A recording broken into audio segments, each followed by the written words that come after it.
আসসালামু আলাইকুম। প্রতিবাদ কণ্ঠ টেলিভিশনের পক্ষ থেকে সবাইকে স্বাগতম। আপনাদের সাথে আছি আমি মোসাম্মদ জান্নাতি আক্তার। দিনাজপুরে সদর উপজেলায় মাছ ধরার জাল চুরির অপরাধে একজনকে পিটিয়ে হত্যা। দিনাজপুরে সদর উপজেলার ৫ নম্বর শশরা ইউনিয়নে শুক্রবার সন্ধ্যায় মাছ ধরার জাল চুরির অপরাধে তৌহিদুর রহমান ৪০ নামে এক ব্যক্তিকে পিটিয়ে হত্যা করা হয়েছে। ইউনিয়নের কাউগাঁও সাহেবগঞ্জ হাটখোলা গ্রামে এই ঘটনা ঘটে। নিহত তৌহিদুর রহমান ৫ নম্বর শশরা ইউনিয়নের কাউগাঁও সাহেবগঞ্জ হাটখোলা গ্রামের মৃত মেহেরাব আলীর ছেলে। তিনি পেশায় ট্রাক্টর চালক ছিলেন। এই ব্যাপারে জানা গেছে, আত্রাই নদীতে মাছ ধরার জাল চুরির অপরাধে এনে ওই এলাকার কয়েকজন যুবক শুক্রবার দুপুরে তৌহিদুর রহমানকে বাড়ি থেকে ডেকে নিয়ে যান। পরে সন্ধ্যার দিকে তৌহিদুরকে গুরুতর আহত অবস্থায় বাসার কাছে ফেলে দিয়ে যায়। এই ঘটনার কিছুক্ষণ পর মারা যান তিনি।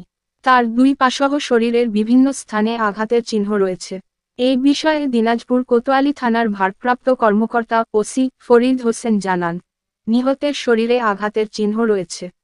ময়নাতদন্তের জন্য মরদেহ দিনাজপুর মেডিকেল কলেজ মর্গে পাঠানো হয়। ঘটনার সঙ্গে জড়িতরা পলাতক। জড়িতদের বিরুদ্ধে মামলা করার প্রস্তুতি চলছে।